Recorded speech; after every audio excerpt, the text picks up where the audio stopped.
Hi, I'm Mac McCarthy, and I help people with their breakups. And today we are going to be talking about two real breakup stories. If you have a breakup story you want to share, go to writemac.com, WRITEMAC.com.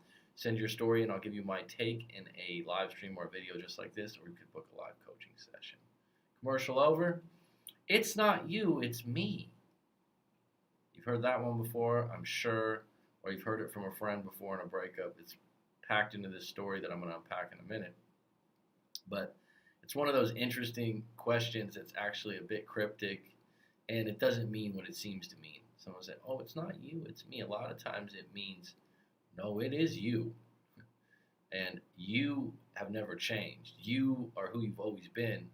You are the same person that I originally got with and liked and loved, but I changed. That's what they're telling you. You're the same person, but I'm different. My feelings have changed. Or just like someone says, "Oh, do you think you can do better than me?" No, no, no, no. That's not what I mean. I'm actually a bad person. I'm actually, I'm not this. I'm not a good person. I'm not someone you want to be with right now. They're basically trying to break it to you softly in a way that makes them feel better instead of saying what they actually really think. But really, the relationship's not enough for them. But a lot of times, timing and circumstances is what it comes down to. You can come up with other things. You can come up with, well, it's this, it's that, it's this, it's that. But really, when you get down into it, if someone says it's not you, it's me, um, it's who you are right now, and the fact that they don't like who you are right now. But guess what? It's okay. The question is, do you like you? Do you like who you are right now? Do you want to become who they want you to become? Great questions to ask. What are they really looking for? You probably already know. Correct me if I'm wrong. So let's get into the stories here. In a moment.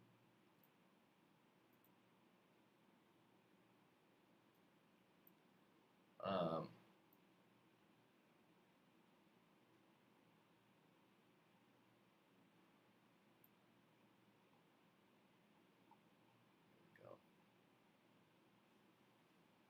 this story is about my breakup. Also, I'm wondering. Hold on a sec here. Oh yeah, we got it. This story is about my breakup. Also, I'm wondering, what do I do now? My ex broke up with me 2 weeks ago. We've been falling apart at the seams for about a year now. She's kind of lost interest in me or fell out of love, not her words. So I would prefer to know what her words are because these are just your perception of the events, which are probably jaded and biased. She said that it wasn't me, it was her, and that she was just tired of being in a relationship. Question for you: do you believe her? A lot of times I'll ask people, so why don't you believe her? Why don't you believe them? Do you lack trust in their word? If someone says that, what part don't you get? And like I said, it wasn't me. It, that it wasn't me. It was her. Those were her words. Like I said, she's saying that you haven't really changed it, but she has, or she's changed what she wanted. The fact that she's just tired of being in a relationship, as shallow as that sounds, if you don't really have skin in the game, what I mean by that is kids, maybe a house together, marriage plans, compatible lifestyles. She's tired of being in this relationship because she doesn't really see a finish line. She read some manifesto from a woman on Reddit that swerved her in this direction. Don't ask me the name of it. I don't know. Well, this is always a possibility because, like I tell a lot of people now, content counts and content's everywhere.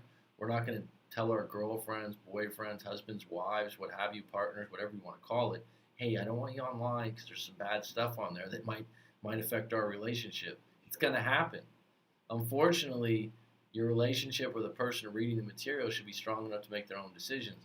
Blaming the end of your relationship on a manifesto online is not really going to serve you. Did it have an effect? Probably. But it probably just opened the door. She was already at the door, if you know what I mean. So now I'm 25 years old wondering what's next. 25 years old wondering what's next is a pretty good position to be in. Not bad. Yeah, you got your youth. You're not in a bad, shit, you got your health, I hope. deep down I've been doing some soul searching. We weren't going to last, but God damn it hurts. Well, that's good that you realize that. A lot of times people are looking for reasons why you guys broke up because you thought it would last forever and it's a soulmate. There's a lot of clarity in saying, actually, I know deep down we want to last. I guess it's the pressure of my family wondering when we'd get married and have kids. Just over a year ago, it felt like that was inevitable. I remember us talking in bed and holding each other and even talking about what names we would give the kids. How does that get erased or changed?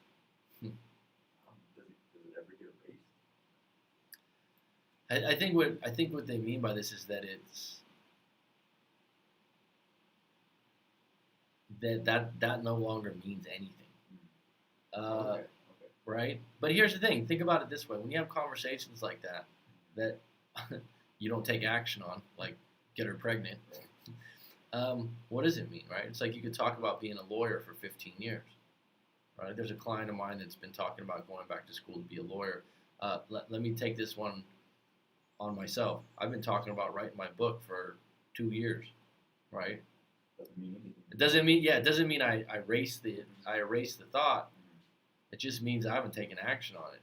And I will say there are certain things, if they're not moved in the right direction, then they no longer hold their weight or value. Here's the good news. At least you didn't get these feelings of it's not you, it's me, or I'm tired of being in a relationship and you got a toddler. That's totally different, right? That's a tough place to be. I remember us. COVID didn't help as we had to work from home and take pay cuts. So there was stress there, and maybe we just had too much of each other. Absolutely, this is a common theme right now. People have had too much of each other during the lockdown, depending on where they are.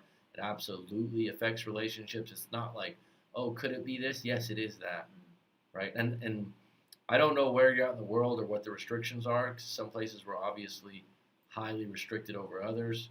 So, and also how big your living space is. But I had one client that said they actually have a really big house. They had a 2-story house. They had a pool and everything like that. But he said, yeah, we just got to a point where like pretty much the upstairs was hers and the downstairs was mine. So I was like, so you're isolating, but you're isolating against each other? Yeah. I don't know if that's good either, right? Also, we both drank a bit more and gained some weight. That's never good. I actually gained more, to be fair, and I've kept it on. She just lost weight. She just lost her weight about 2 or 3 months ago, and during this time I noticed a drastic change in her confidence. Of course. Yeah. And I felt this was actually when she started to put me down and make comments about me being fat. She'd even call me Tubby as a pet name and make jokes about my man boobs. Well, that's one of those things that you could take it on the chin and go, oh, this is not fair. You're bullying me. Look what she said to me. Or you could say, you know what? Right. Get motivated. Let's get it in gear. Right. Because most women aren't going to be attracted to man boobs. Most women are not going to be attracted to guys that seem like they'd be named Tubby. And then some people say, oh, that's mean, that's insensitive. I think it's mean and insensitive if someone gained weight because of a health condition. Yeah. Right? I knew a guy that he told me he gained a lot of weight. He had a bad knee and he had to have multiple operations on his knee. So it was just rhythms. And because I remember I was like, damn, this guy got big, man. We used to play hoops together and stuff, and I didn't know. That being said, though, he continued at that weight for like 2 or 3 years. He kept going. Yeah. So you just got to take responsibility and look in the mirror and say, what do you want? Sure. Right? There's some women out there that would like a fat, tubby guy. Possible, yeah. It is. Yeah. It is. There's all these generalizations out there, but there's a little bit of everything for everyone. You limit your options. The question is, how do you feel about yourself? And if it hurts your feelings, it means you think it's true, right? So I played along with it, but I guess I should have got a clue. Here's the thing. Let's go back to this one. It's not you, it's me. I'm the one that lost weight. I'm the one that's feeling really good about myself. You never got a clue. You don't really usually see couples out there that, one is extremely overweight and the other one's in really good shape. It's not very common. No. It happens. There's usually circumstances that make that happen. Someone maybe is with someone for money or something like that. Right, but it's usually their shared lifestyle. It's not It's common. similar, You don't have to be yeah. exact, but I mean, Yeah. so if you look at it that way, you might not take it so personal. It's just human. Here's the weird thing. I know we aren't getting back together. I don't know if that's a weird thing or not.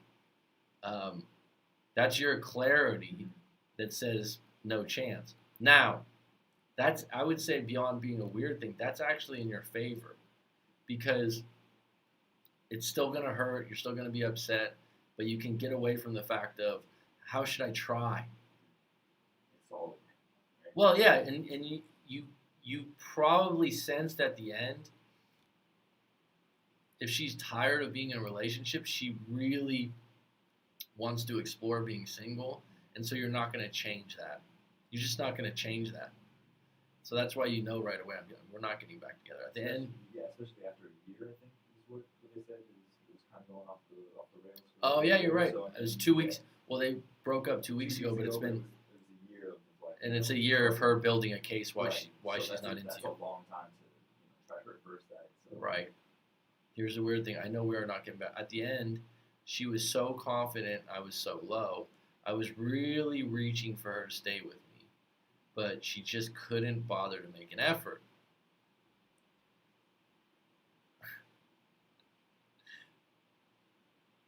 The question is, did you make an effort, right? So I don't know if it's the weight issue is the only thing, but and then there was also the incident of me finding out she was on a dating app that kind of did it for me. So this is why you know you're not getting back together because maybe this is irreversible. You're together, you see your partner on a dating app. There's some writing on the wall.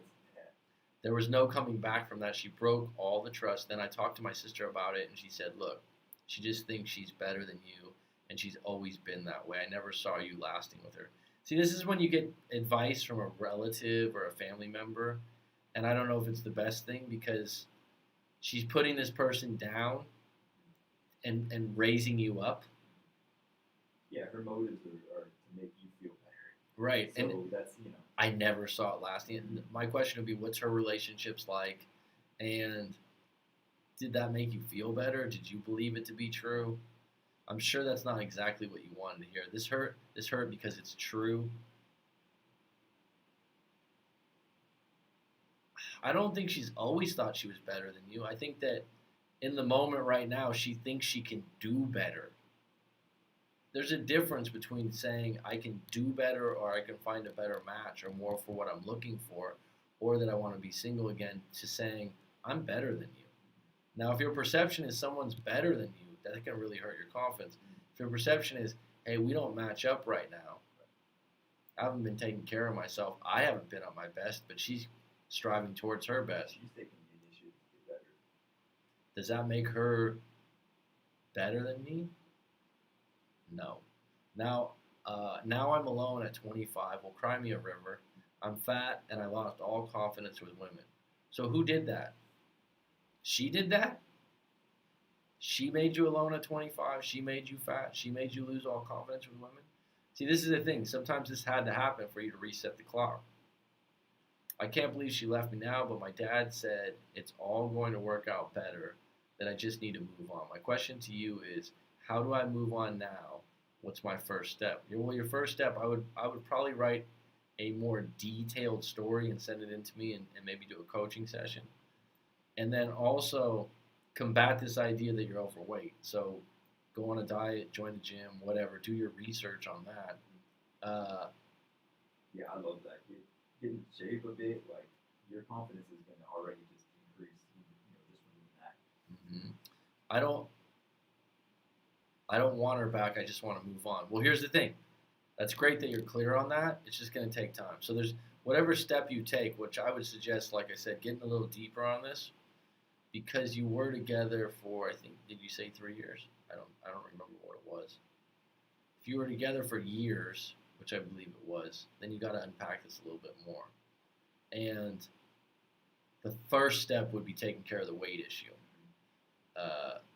And you can do that in a variety of ways. I'm not a dietitian. I'm not a personal trainer. But you can find those people quite easily. And I would say don't use any excuse. Don't say, oh, I don't have time for that, or I don't have the money. Find it. If there's anything that you'd go into debt for, I would say it would be to be in better shape. And sometimes it's amazing what people will pay for with the extra money that they have that is not very useful for what they really want. So instead of, let's say that you were like, oh, you know what, I'm going to make a comfort purchase and I'm going to get a 70-inch 4K TV because we just broke up, or I'm going to buy a monster truck, or I'm going to buy, a boat. I'm not saying you're going to do those things, but you get my point. Any extra money you have right now, or any kind of ability to spend some money, it should go towards a personal trainer or a dietitian. And why do I say a personal trainer or a dietitian? Because if you really want to go all in on this, don't just go, yeah, I'm going to go to the gym. Get someone that's going to hold you accountable. It's kind of like what I do with breakup coaching. It's $125 to talk for an hour, but you're going to get someone that actually is going to give you useful and helpful advice and fully unpack this thing, right? So when you go all in on these things rather than, oh yeah, no, I need to get over this. Like, what's going to work? What's going to work? A personal trainer probably has the best ability at making that work. A dietitian probably has the best ability. You reading something online gives you an out. Okay? We were together for 3 years and now I just feel lost. Well, it's very common that you're going to feel lost. So don't fight that. Don't feel like you're crazy or you're weird or you're handling it wrong. It's not uncommon. I mean, 3 years is a long time. So You're right. Right. So if you feel lost, that's okay. Right?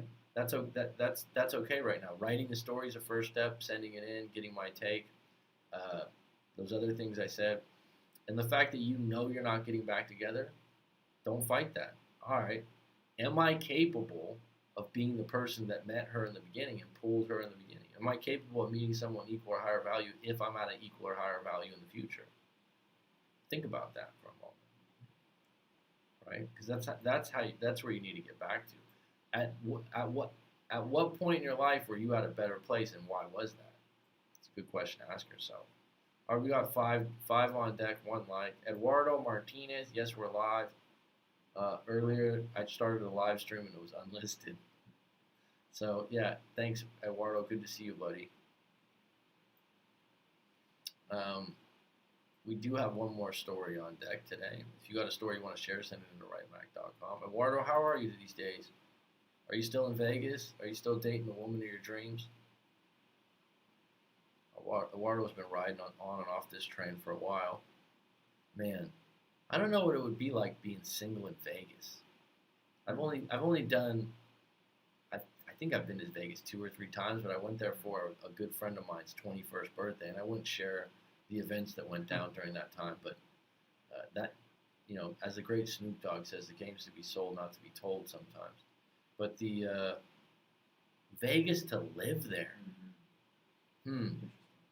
and to be single, I don't know. I guess COVID's different, right, Eduardo?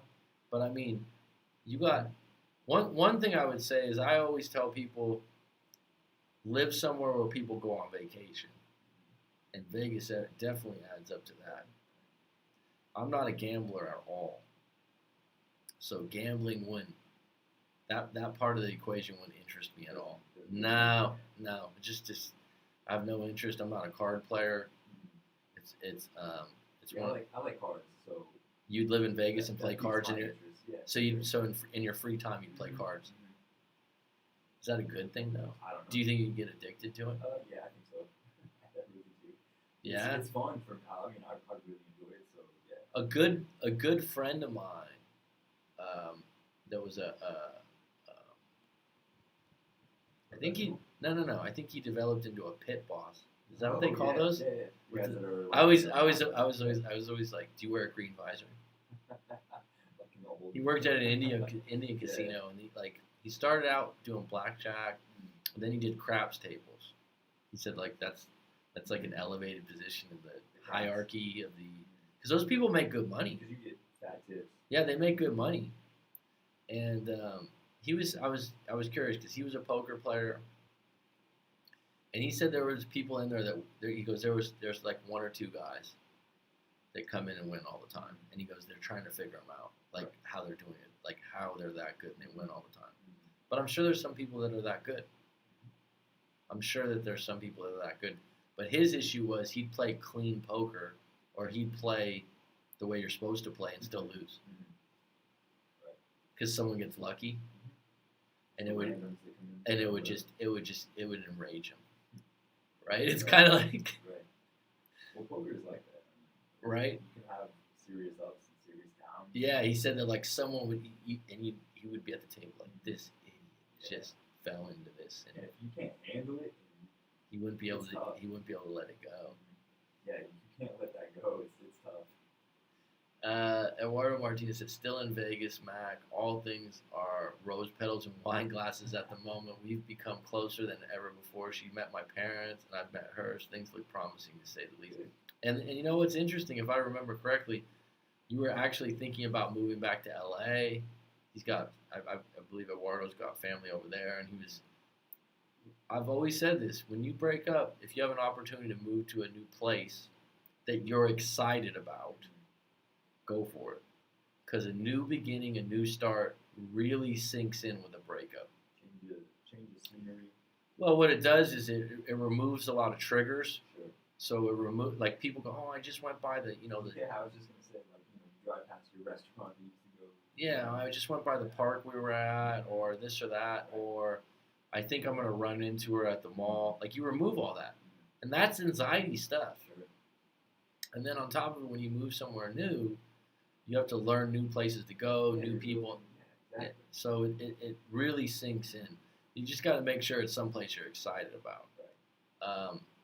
Things look promising, to say the least. Eduardo Martinez, do you feel like now that you went through this pretty tough breakup, you got a new relationship you're in, are you that much more seasoned in the relationship where you see things different, you see the playing field different? It's almost like basketball, which I always reference because it's my favorite sport, but they say it takes a guy like 2 or 3 years in the league, in the NBA, before they kind of find their feet and they get good, or this, that, and the other. I'd say that it wouldn't be crazy to say to people, it might take you 2 or 3 relationships to get to, and then to get to a point where you do a little bit of work and you do a little bit of study on attraction and different things like that, to where when you get in the next relationship, you're not so surprised by things. Right. More seasoned, like you said. You just Well, feel things better. there's some people they just don't like. If you're only in 1 or 2 relationships, sometimes people will complain about things that are just human or very common in men and women, right. Such as the case with women being a little bit more emotional and up and down. And she's that's kind of feminine way of being, something you're gonna have to deal with. It's not necessarily just that your girlfriend acts that way. So, all right, let's get into the next story. Hello, Coach. My story is a long one, but I'll keep it short for the audience. My ex and I broke up a week ago. We've been together for 7 years plus. We have 2 kids under 5 years old. He's got a good job and is a good father. And we are both in our late 30s. I feel like things were going pretty good. I just had to confront him on his boys' nights out, which only happens about once a month. But I don't trust his friends, and I know he just gets wasted with them. Well, I don't trust his friends translates to I don't trust him. So I don't trust him with his friends. Don't blame the friends. Also, I've said this many times, you really can't change people's friends. They have to make that decision on their own. Adults, you said you're in your late 30s, don't like to be told who they can hang out with and who they can't. There's obviously some reason. That he likes hanging out. Once a month is something a lot of people would probably accept in a relationship. Is all right, blow some steam off, this, that, and the other. Once a month is pretty reasonable. Yeah, I mean, if you getting wasted, I mean, you'd have to give me some examples of how far that goes, right? And how someone acts when they're wasted. It obviously create some worries there. Over the years, he's been caught cheating, but they were just one night stands, and he told me the truth, which I value. So that's a choice. A lot of people would say, "Oh, that's crazy. I would never accept that." It's up to you. He paid for those sins, and I know he was really sorry. We haven't had an incident like that in over 3 years, so I don't think that's the current problem. Now, more than anything, we just lack quality time. Our schedules are different. He's obsessed with watching sports in his free time, and even bets on the games more than I like. But again, that's not the biggest problem. So, So you're building a case of your issues with him. You got 2 kids under 5 years, so let's just throw this out there. You got to do everything in your power to make it work. You got 2 kids under 5 years old, so this is one of those things you can't just go, oh, I don't like this, I don't like that, oh, I don't like this. You're gonna probably have to give some concessions. There's gonna be some trade-offs. There's gonna be some things that you need to give in on, and you need to decide what those are. But in the end, you got 2 kids to raise, so you can't be pushing agendas that have been there for a long time that you already accepted. So if you've been together 7 years plus and he's gone out once a month with the boys for years, and all of a sudden you want that to change, good luck. It's probably not going to be something that's negotiable because it's been accepted for so long.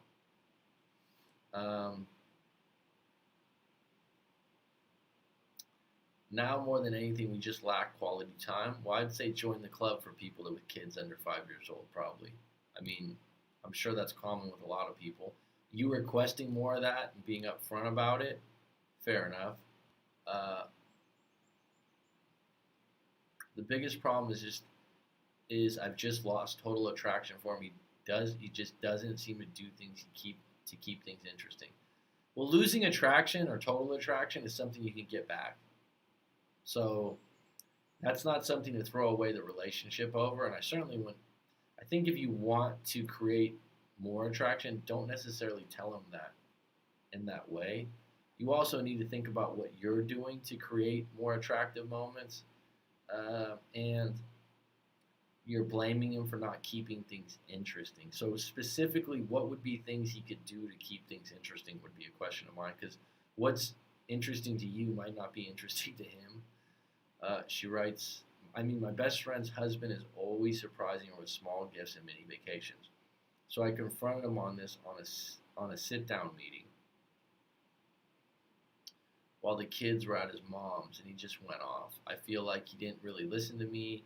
He said I don't ever seem satisfied and that he needed some space and walked out. I texted him that I was done with him, and if he didn't come back here and finish our talk, so here's the thing. You gave him an ultimatum.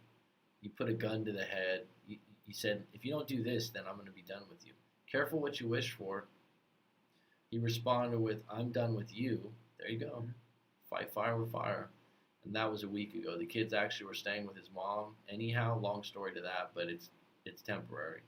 And he moved in with his mom. He's had his mom contact me about all things with the kids this coming weekend. I'll be picking up the kids, and told his mom he refused to see me. He's basically cut me off, and now I've gotten word from a friend of his that he's been going out with another woman. Okay, so a lot of stuff right there. He moved in with his mom where your kids are where you're at. You didn't explain why the kids were living with your mom, but it seems like they're in a safe place for now, so let's just leave that.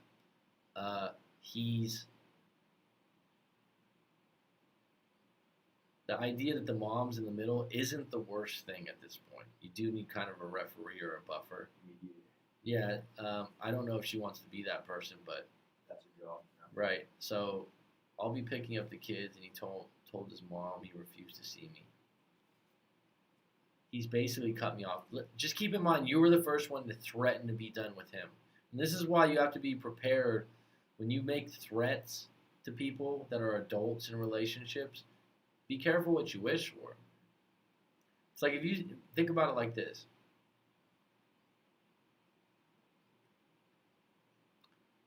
There's people out there that start fights. I remember when I was a kid, they're call it a bully or whatnot. That bully's way overused now in my book. They just like to start fights, start shit, right?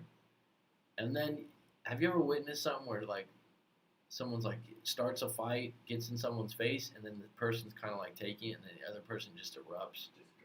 And the other person just erupts, and the other person's like, yeah, no, I don't want to fight, really. I don't really want to fight anymore. That's not what I wanted. But guess what? Like I said, careful what you wish for, because be prepared for those consequences. If you're gonna throw it on the line and say you're gonna break up with him and you're done with him, and he might go, you know what, I'm done with you. because he doesn't want to take it anymore. And then you're like, wait a minute, that's not what I wanted. That's why you don't fight that way. Now, I've talked about this before. I'm gonna hammer it home. There's a difference between breaking up to win an argument because you want to win, because you want to get your way. And this is what happens with people that break up multiple times.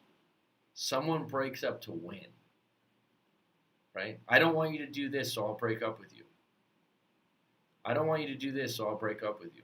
And if you start agreeing to that, it just becomes a playbook. So he's saying, like, it's not going to work on me. And actually, I give him credit because I've had it once in a relationship before, and I went, you know what? No, I'll accept it. Be done then. Because you're not going to negotiate, which a lot of relationships are negotiations, where you're telling me, hey, if you don't do what I want you to do, then I'm done with you. C'est la vie. He's basically cut me off, and now I've gotten word from a friend of his that he's been going out with another woman. See, now, his own friend is telling you that. There's so much entanglement there. That's so dirty in the sense that, is it really his friend? I would wonder why would his friend tell you he's going out with another woman, whether it's real or not real, whether it's true or not true. What's the motive in that? I'm wondering, does he like you? Does he want to hook up with you? Like, what? Why would he backdoor his friend? I looked into it deeper and haven't found any proof, but I plan to confront him about it on the weekend. But I can't even get him to talk to me. Well, who did that? I told his mom. She said she doesn't want to get involved, and she'll just be there for the kids no matter what. Well, that's a good grandma. I didn't want any of this. I just wanted him to listen to me and my feelings. Well, that's what you wanted, but the way you went about it was probably the wrong way. Now he's ghosted me completely. I can just tell you this right now. I'm not Nostradamus. I'm not a psychic. But you guys are going to talk again. Okay? I don't know how you're going to talk again or when it's going to happen, but it's not going to be forever because you got 2 kids under 5. With the kids, it's almost impossible. Yeah. Even if you didn't have the kids, you're going to talk again. He's just going through it right now, and he's feeling like he just flipped the tables on you by you're gonna be done with me. Okay. We got kids and they're under 5, so at some point he's got to come to the table. Exactly. So don't panic about this, and just lay off for a little bit. I've got so much to sort out with him. This can't be the end. Do you think I should suggest marriage counseling? That might be an option. Sure. I would say for the time being, stop trying to contact him. Release this effort of you have to talk to me, you have to do this. And you might want to go something more passive with a thoughtful email. I'm not telling you to kiss his ass, but something that explains where you're coming from. This is why it's so good to write your story when you send it in to me, because you get everything out. It's not so emotional, and you can think about your words. So in this particular case, this wouldn't be like an email. This would be like, hey, we need to communicate. Maybe this is the way you need to go about it. And he probably doesn't want to hear it from his mom that he needs to talk. So stop using the mom as a valve to get to him. That really irritates people because no one likes to be looked bad upon by their parents or something like that. So I would say you can go the email route, but for the time being, I would even though you got kids involved, I would actually stop trying to contact him. Maybe for 3, 4, 5 days. Deal with the mom, deal with the kids. You got to pick up the kids this weekend. Don't demand to see him. I would say, hey, look, I think it's really important that we sort this out and make an effort. And I would even be, he's probably thinking that if he sits down with you, you're going to be more demanding. Well, the demands have already, they pushed him away for sure. Right. So he's definitely, he doesn't like this demanding stuff. So I'm saying that you don't have to give in completely, but you could say, hey, look, I was wrong to say I was done with you. I want to make this relationship work. So that kind of puts your hands down, that you don't want to have a boxing match, that you don't want to have a, altercation. You want to talk it out, right? And don't suggest the marriage counselor now. And you know better than I do. Is that realistic for him? When you get a marriage counselor, it's a referee. It's someone that's an in-between buffer, and it can work really well. The thing about marriage counselors are like everything else. There's some good ones, and there's some bad ones, and there's some ones that just don't fit your situation. So you might have to talk to 2 or 3 before you get to the one you like. That being said, it would be definitely something solution-based. She writes, he can't just leave it this way, right? Well, he can. He certainly can if he really wants to. The question is, does he want? Does he want to, and does he feel like he's just going to get bombarded with demands from you? It sounds like, yeah, I would say counseling would be a good option, but right now, give it a few days of stop demanding that he has to talk to you, right? Cool it down. Right. Modern shrink, they're pretty much our Gottman's theory for the 4 horsemen, like criticism, stonewalling. What's up, Petty Betty? How are you, hon? Mary. The truth of love. Orbiting moms will always ruin relationships. Orbiting moms. What does that mean? Orbiting moms will always ruin relationships. Elaborate. Good to hear from you, Clutch. I hope you're doing well, my friend. The moms in the general vicinity of what's going on in the relationship and could tank it, I guess. You mean the mom with the? It's just right around your situation. See, I was thinking. When I read that at first, I was thinking he was talking about the person in the relationship being a mom. He's talking about his mom being right there. Yeah. I haven't had in relationships overbearing parents. Mm-hmm. I haven't had that dealt with. I'll tell you what, if you smell that out in the beginning, good luck. Yeah. Good luck. That's hard. What's the whole point of having a long-term relationship? To mesh families, actually. Mm-hmm. I've thought about that later on. It's like in your 20s, I talk about this all the time. It's kind of like you just go, oh, attractive. I want a relationship. Yeah. Attractive. I want her. Right. How? Who? What? Where? When? Why? How can we make this work? Oh, our mom's a nutcase. Who cares? That'll never come back. Oh, hon, I'm sorry to hear about that, right? Yep, Clutch. I agree, my friend. If you don't like their mom, guess who they'll turn it into, boys? Man. Isn't that an underrated thing, actually? I think also that's one of those things you kind of put to the side, Clutch, and then over time you're like, God damn, it becomes. Yeah.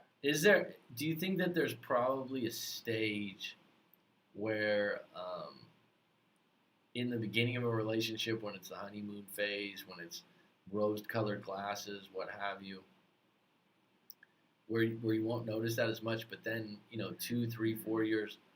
All of a sudden you're like, oh shit, you are just like her. And it's got to be a combination of the parents. Mom gets involved, relationship drama, conflict. Yeah, I just haven't had it happen. The one that always gets me is when people go to someone's parents. They go to someone's parents as an ally in the breakup. It's one of those things that just makes me cringe when I read it. You went to them. Well, me and the mom have always been really cool, so I had to talk with her. The opposite, like their spouse's parents or whatever. They'll break up and then they'll go, I'm gonna have a sit down with her mom. So then the mom will talk some sense into her because we shouldn't break up. Right. A friend of mine did this years ago when I was in my early 20s. A buddy of mine, he had a kid when he was 20, 21. His girlfriend was like 19, so they had an early 19 or 18, I think.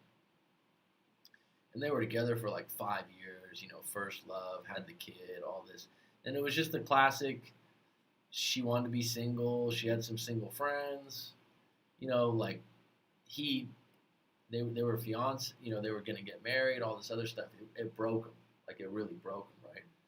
And looking back with the experience I have now, they might have been able to have a chance to get back together, and he didn't do anything where he like stalked her or no. But I remember one thing that he told me he did. He went to the parents' house and like. Told him, like, yeah, you need, she needs to make this work. We got to. And I was just like, you went to her parents though. Even if you went there with good intentions, in your early 20s, someone doesn't want their parents getting involved. Usually. All right, Modern Shrink says, as for the marriage counseling as a therapist, I would encourage the person to agree, give him space so he can think. Yeah. If the husband wants to come to therapy on his own terms, that's when therapy will work. Right, because that's showing he's taking the step, making the initiative to change the way. Modern Shrink is absolutely someone to consider a source on this, even though I've never met Modern Shrink. I'm just going to take your word for it that you are a Modern Shrink and you actually are a family therapist. Give you the benefit of the doubt based on your educated post. What do you feel though as a marriage counselor that isn't there? Would you encourage people that are getting marriage counseling or marriage therapy, whatever you call it, to try multiple therapists? I think Clutch has told me this, that he went to like 18 therapists before he found the one he wanted. Right. It's kind of interesting because think about this. I used to be a real estate agent, right? And I would recommend that you interview 3 real estate agents before you pick one. And we, as a real estate agent, people don't think about this, but you would often be in charge of like getting the house painted. Let me find a guy to do the countertops, or let me find someone to take care of the yard, and I'll get you the quotes, and then you can decide what you want. And you'd always kind of go with 3 quotes or more. Do people do that with therapy, or do they just go see someone because this guy's an expert? I don't want to share my junk. I think there's probably a bunch of different people that use those things. So I don't want to share everything with 3 different people, but I think I encourage couples therapy before marriage. Interesting.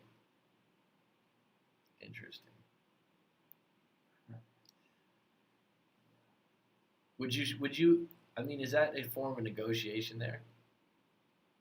Yeah, I went to too many therapists. Kept saying, "What's wrong with me?" Before someone finally said, "You're dating a sociopath." So you heard what you wanted to hear. Clutch is like, that's the storyline I want. There's nothing wrong with me. I'm dating a sociopath. This woman's related to Dexter. Finally, someone sees a light. Thank you. Right? I found the golden egg here. Therapist saying, what's wrong with me? Before someone finally said, you're dating a sociopath. Yes, try different therapists. We all have different styles. I use multiple styles. My technique might be right for a certain person, and that is fine. I just think that I think rapport is so important. I've talked about this many times, that the beauty of being on YouTube or something like that, when people come to me in a coaching situation, they can watch your channel and they can see how you interact and how you act, and they can kind of tell, like, do I like this person? It's not by chance either that I'll get a lot of people that are teachers or nurses, and I'll get people that are from California. Someone's like, what do you mean? It's not by chance. There's rapport there. Living abroad for a long time, I never realized how many different accents someone can have in English. Now, if I'm in a restaurant or a cafe in Phuket, where I live, and I hear someone talk, I immediately go, oh, this person sounds like they're from I wouldn't even say America. That's where people go, because we have people from, I'm out from over here. I've been out over here for about 10 years, right? I'm from California. We have a different accent. So I'll hear it, and I'll be like, oh. Immediately I want to say, hey, where are you from, man? That's a rapport thing, right? Oh, no, there was many things wrong with me, but the first step is to get away from that. I'm a confrontational therapist. I don't sugarcoat things, but I do use empathy. So is that, do you like Gestalt therapy? The great Fritz Perls? What was that? There's one of those building therapeutic rapport, transparency and trust. Common ground too sometimes. There's got to be a balance. I'm sure you got to find somebody you have a good rapport with. You don't want to, have someone just tell you confirm things that you want to hear. So there's probably a balance that you want to. I think that I think that you, in my own journey with this, is stay true to your own style, right? Like, what are you comfortable with? I'm proud of the fact that when I talk to people, um, I'm not trying to use big words or go into an area that I don't know a lot about. My intention is to help you, to get some clarity, to unpack some things, to come to a point where, sometimes we have to simplify things. And I think that, I'm not saying this about you, Modern Shrink, but sometimes, especially people that are, do a lot of reading online and whatnot, and just being a teacher for years at the university level, when you have students that write a paper and they use big words to sound sophisticated or bigger than it is, simplifying things is actually where it's at, right? Getting to the core of where it's at sometimes is, and sometimes when you get people with too many designations and PhDs and stuff, sometimes you're like, okay, can you just cut the smart shit? Can you just tell me what you really mean by that? Can you quit talking like you just read an encyclopedia? Well, people don't read those anymore, but Wikipedia. Because it kind of gets off of a personal level. Yeah, that's a good way to put it. It's just, well, I mean, it's like when I went to school for a degree in history, you'd have certain professors. I remember, I'll never forget. So when I was in school, we had ratemyprofessor.com. Yeah, do you remember that? So you could go and look up professors' reviews. And I remember, like, it really helped me pick my classes. And I remember that there was one professor that was really proud of being an academic. And, real history writing is really dry. And I just remember the first time sitting down in that class, I was like, I'm dropping this class. Because the way he explained things, it was, like I said, it took me about 5 days. I'm like, I'm dropping this class. It's done. And he was proud of the fact, I'm an academic, and this is how. And I thought to myself, you still don't have to be this dry. It's almost like, well, you guys are all not PhDs like me. You don't really understand it, and this is how I'm going to talk to you. And it's like, okay. Because really, when you're a teacher in front of the class, people might sound funny, but you're a bit of an entertainer. Yeah, I mean, the teachers that are the most popular, right. you're in some ways you're entertaining the class. And another guy I knew that was a professor said that before, that if you just don't care though, and you just go, no, I just want to be dry and talk about studies and different things like that. You have to keep these kids' attention. Yeah. You remember Rate My Professor? So, I remember that guy had bad ratings, but he did on. He did. He had bad ratings, but I needed the class, right, and I remember it was an important class. It was one of the ones that was part of the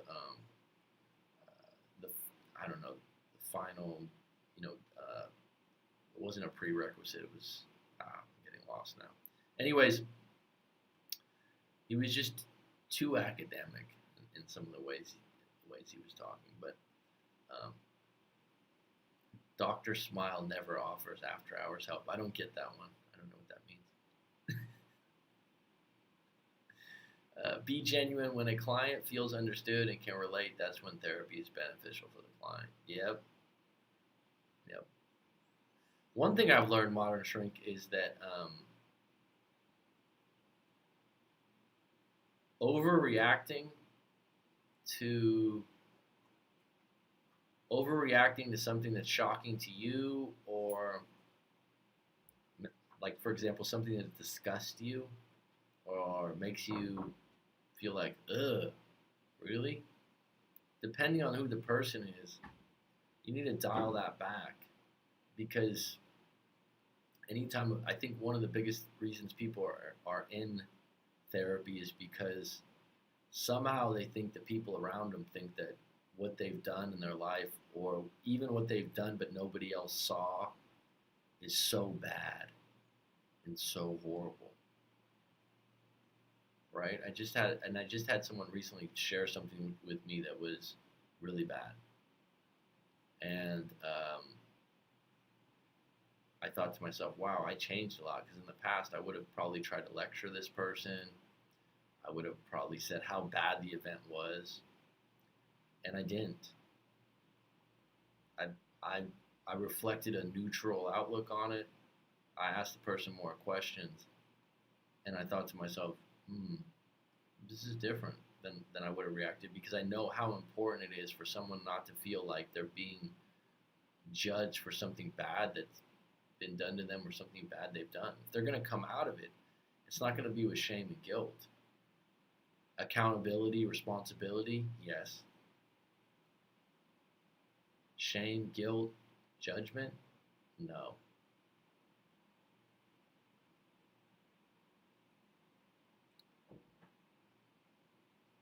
Let me ask you something, Modern Shrink. This is kind of fun. At some point, if you're interested in being on the live stream, let me know. But do you create situations where you laugh? Like when you're in therapy, do you create these situations? I think that's one of the things where you make a joke about something. I actually would do that. I think it's really important. I mean, this is where you need to know people, right? Sense of humor is one of those things. You know, you can be really funny with the right crowd. Sure. I think I'm pretty funny, right? But I could be around a group of people that don't line up, and they're just like, "That's not that funny, right?" We have cussing sessions. Okay, that's cool. Cussing counts. It's important. It's important.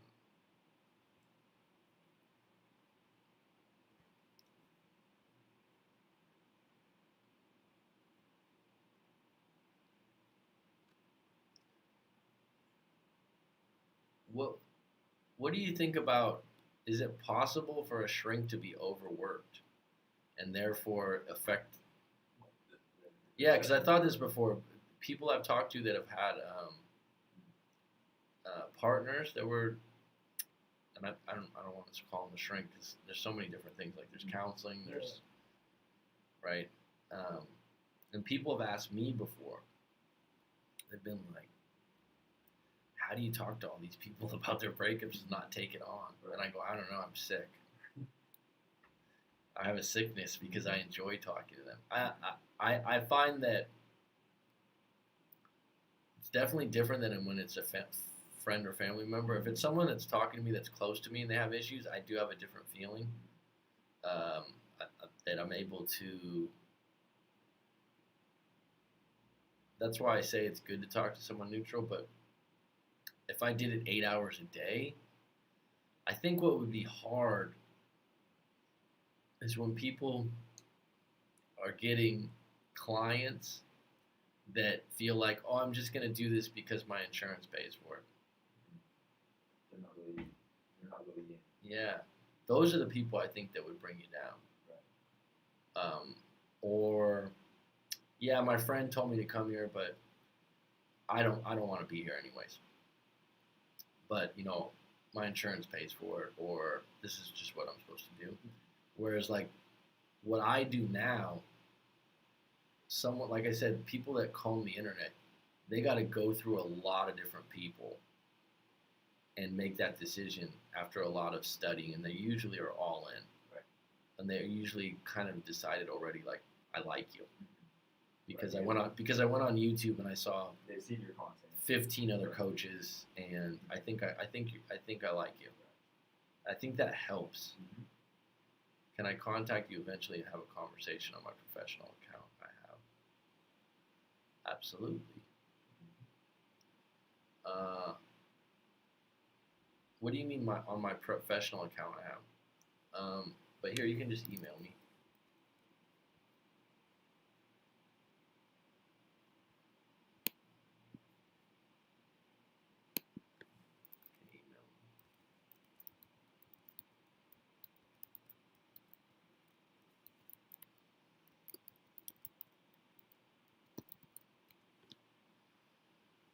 coachmattmccarthy@gmail.com. 2 C's in McCarthy. I just had someone recently go, I emailed you, and I'm like, you missed a C. How did we say that? It's actually my grandfather that's Irish, and there's supposed to be a small C with 2 lines underneath it. Actually, when I was a kid, my grandfather was always like, you got to put the 2 lines underneath the C. And I did it when I was like a little kid when I'd sign my name, you know. And you know, now everything's done with your computer. You can't put 2 lines underneath the small C. So you can say that you're from the county of Cork, you're from the wee county of Cork. You want to talk about, you know what's interesting about rapport too? Call it by chance, but I've had probably 4 or 5 people from Ireland. Really? Yeah, and my name's Irish as can be, right? And they're in I don't know. Why haven't other countries lined up? I don't know. I've had people from the UK and stuff like that, but I've had people in Ireland. They're characters, man. They're tough. Just had someone from Scotland, first person from Scotland. Some of these stories, man. You know what'd be interesting is if people allowed it to be live. Oh, your sessions or whatever? The coaching sessions, yeah. Oh, man. Then I don't know if people would really, go deep. You know what? I was just talking to someone. Someone said that, because someone has told me before that they were like, yeah, I'll call in, but you gotta scramble my voice. I think you said that before. Yeah. It's doable. It's doable, but then you'd sound like a criminal, right? It reminds me of I don't know if there's a way to make the voice not sound like, you know, someone that's giving someone away for a cocaine deal or something. Actually make it sound like a real voice. Yeah, there's probably some kind of software out there, sure. But California's open back up because the Clutch is from Cali. Modern Shrink told me they're from the central California, which I don't even know where that is. I'm going to be headed back there at the end of the year, so I hope everything's open up. We can go to a coffee shop, hang out. It's a big deal right now.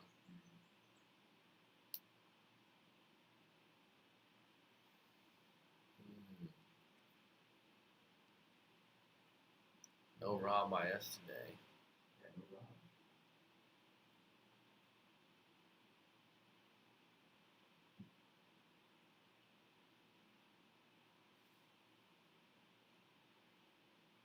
It will close again eventually, I think. Oh, no. You mean for COVID? Don't tell me that, please.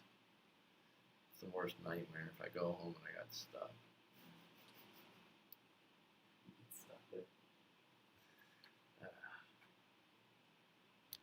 Don't tell me that. Jeez. I feel like I'm in the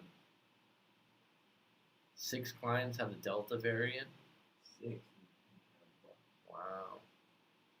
Well, this is. Thanks for the heads up.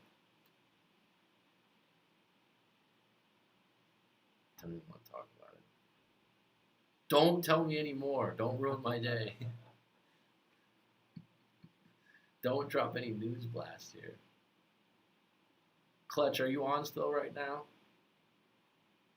I'm probably going to do a longer video on this, but it's starting to bug me about some of these generalizations that are being made on men and women based on studies on these red pill videos and different things. I've watched a few of these. I've watched like a few of these videos, and they just keep referencing different studies. Well, one study. Yeah.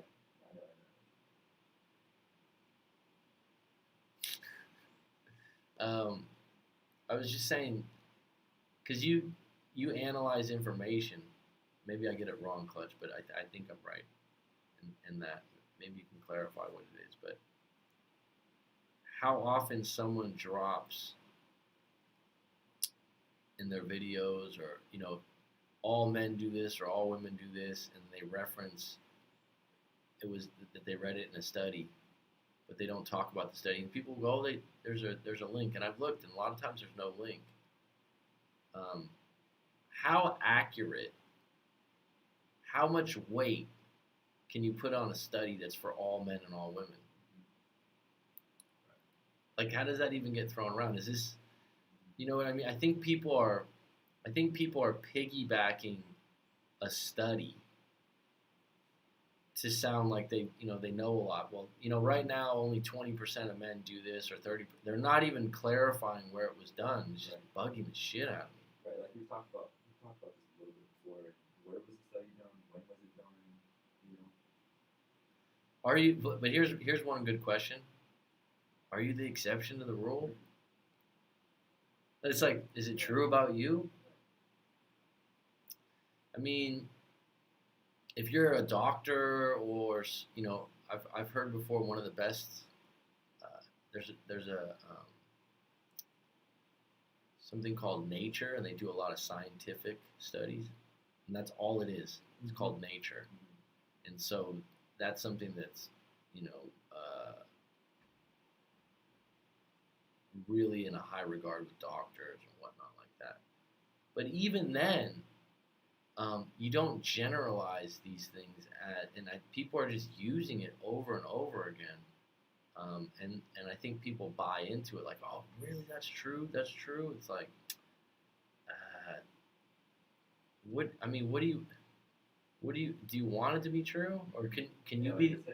It's like, for example, this big movement on YouTube. It seems like women are against bad men, and it seems like there's this sweet spot of guys between 40 and 50 that are red pill,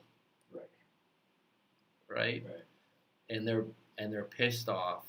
Okay, everyone's got a soapbox now with YouTube, and it's fine, and make some great points, and some of them I agree with. But how'd you get to this point? And is it okay? Never get married. Women take advantage of you. Keep your masculinity up. These kinds of things. But there's one guy talked about it before that I don't know if I talked about in the last live stream, or maybe you remember. But that Kevin Samuels guy that's referencing how men are warriors. Yeah, you did mention this in the live stream. Yeah. Men are warriors, and they've been through war, and I'm like, have you been through war? Yeah. Think about that for a minute. You know what I mean? You're anchoring in extreme masculinity. Were you in the military? Were you a warrior in these, Braveheart groups? But you're a man, so you associate with them. To me, it's like what I think. And I'm going to make a separate video about this. I think that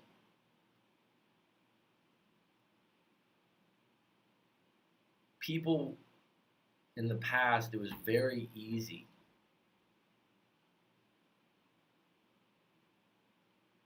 It was very easy for you just to identify with, I'm this religion, I have these beliefs, and I'll just go back to tribal, let's just talk about like the American Indians. Not an expert on it, have a little bit of background in the fact that I took quite a few college courses in anthropology and stuff like that. But it was cut and dry. It's like, we're the Cherokee, we're the Apache. We're the Apache Indians, we're raiders, we eat this kind of food, we have this kind of God. So everyone was on the same team, right? So like no one needed to be to survive. Yeah, but it was like, I'm Apache, this is what we do. Right. I'm Cherokee, this is what we do. We make these kind of blankets, we do this kind of ceremony. We got this shaman, we have this, everything's cut and dry. It's like, you don't have to do too much thinking about that, right? But think like, where are we at in society now? Well, there was purpose for it back then. Yeah, but I'm just saying, I'm not saying if that was better or not better or what's better now, but society now is the complete opposite, where people are no longer a part, a lot of people are no longer a part of any tribe. If anything, it might be multiple tribes. And it's ever changing. It's musical chairs. Then you got. So for example, let's put this in a different sense. Let me get a little deeper on this. let's say you had like someone that's Apache. It's like, all right, if you ever seen the movie Geronimo, it's kind of an interesting movie. Uh, do you know who Geronimo is? It's one of the greatest Apaches ever, right? Yeah, I'm sure I've gone over. You were thinking story. Geronimo. So, anyways, they have a certain way of life. They have a certain way of thinking. They have their gods. They have this. They're great on horses. Whatever, Right. whatever. This is their culture, their Right. tribe.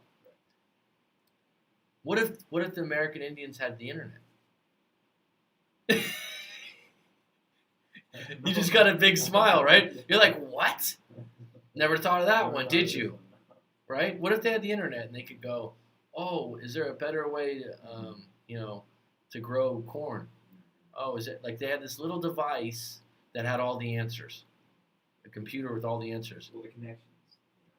You'd be connected. Would the tribe be as tight? Yeah, probably not. Because there would be little geniuses everywhere, right? They'd go, oh, the chief's not special. I know how to make corn better. I just checked Google. Think about that, right? It's like, so when people make, when they make all this, well, men are like this, women are like this. Shit has changed, man. It's Right. like, you can't reference the past anymore because it's so different. It's so different now with the internet and the computer. And even, like, ask yourself this. I'm 40 years old. 10 years ago, it's changed. Right. It's changed a lot. Like 10 years ago, I was like, oh, what's this Facebook thing? Is it going to be a big deal? Oh, this is kind of neat. It's literally, there's people like addicted to it. Now there's like 15 different kinds of Facebooks. There's Snapchat. There's this or that. Well, I mean, as people, we've never had this amount of information just right at our fingertips like this, like you're saying, and it's definitely changed the dynamic. Well, what it's changed is my point is that people are going to re-identify and recreate their character more often than ever before. They're going to reinvent themselves more than ever before. So when you get these ideas and you're like, all men are like this, all women are like this, men do this, women do this for attraction. Good luck with the generalizations. Yeah, now it's so easy just to find stuff like confirmation bias. You can just go find stuff that's confirming what you're already thinking. Yeah, You can find 10 different things that are, the same thing. Yeah. So. And you can get on board with whatever you want to. But then you can find conflicting information. And I think it's what's driving people mad. I think this is why we have anxiety and depression on an all-time high. So much coming at you. Because how are you going to make a decision? Right. So this is a big one. You go down the rabbit hole. So many different things. So when you hear this online, that's why it's really good. If I'm in Modern Shrink, if you're still on, or Clutch, I think that I really think if you're having trouble in any area of your life, get individual help. Go to someone and talk about your individual situation. Don't try to fit your situation under an umbrella you read about online. Do you agree, Modern Shrink or Clutch? Do you know what I mean by that? Oh, that's who I am because I read about it. Go to someone, share your story, share what's going on. If you don't like that person, don't have a good rapport with them, you don't trust them, go to someone else, right? And get someone's take on it. But going online and seeing if you can join some kind of community that maybe lines up and then you start taking some of their beliefs on. But I think that there's this other part where some of these groups are at the core of it, they're bitter. Right? Like, if you're following someone that's bitter because, they got left or divorced and now they hate marriage. Look, I've never been married. I obviously don't go like rah over marriage, okay? But I wouldn't tell everyone else out there, hey, don't ever do this. You're absolutely nuts or crazy because you'll lose all your money if your wife ever leaves you. That's a projection of someone that happened to, and now they're preaching to the choir. And you're right. You got to be aware of that. Sure. You got to be aware of that. What's coming up for you, Mac? That's a pretty broad question, Modern Shrink. I'm gonna be home for the holidays, though. I'm definitely going home for Thanksgiving and Christmas.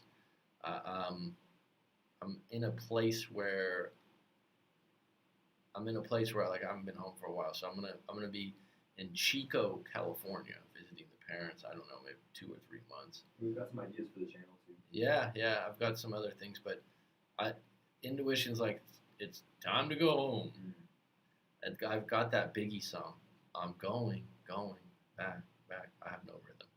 I literally just pop back to hear you say, okay, oh, confirmation bias. Risk is a funny thing to apply to social sciences because I can predict a macro level outcome. 3/4 couples will break up. Not an actual number, but an example.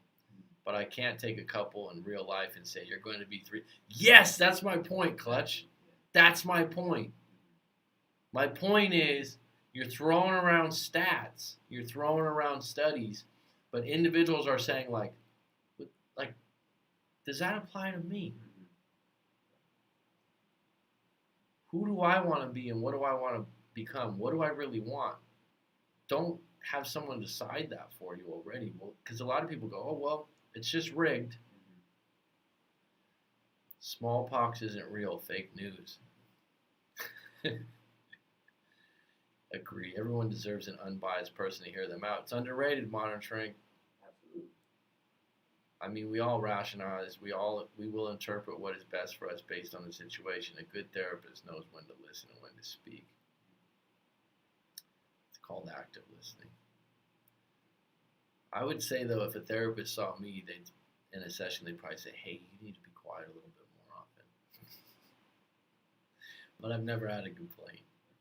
Because I'll be like, "Can I interject? I need to ask a question." I just have this view of the therapist being so quiet and calm. Have you ever seen The Sopranos? Yeah. You remember the woman that Tony used to go to? Case by case. I said, "Rob, you came in late, man. What's going on with that?" I just got the notification.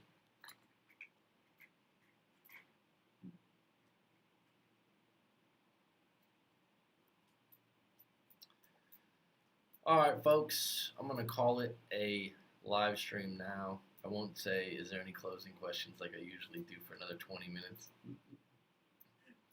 Yeah. No, I'm not going to do that today. I got some other things to do. All right, folks, take it easy. I'll be probably back on deck in a couple days. There'll be some more stories unloaded. I was out in the streets. Oh, I believe you, Rob. I'm sure. What do they? Yeah. Citizen's arrest. All right, folks, take it easy. Curtis.